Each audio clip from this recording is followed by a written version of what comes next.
icon on the YouTube app and never miss another update.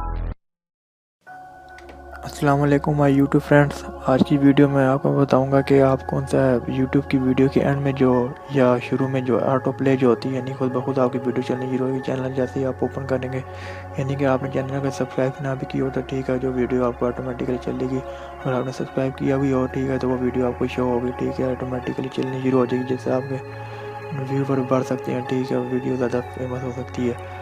तो अगर आपको मेरी वीडियो ये पसंद आए तो मेरे चैनल को सब्सक्राइब करें, मेरे चैनल उसके बाद मेरी वीडियो को लाइक करें और मेरे वीडियो को शेयर करें। अब चलते हैं वीडियो की तरफ।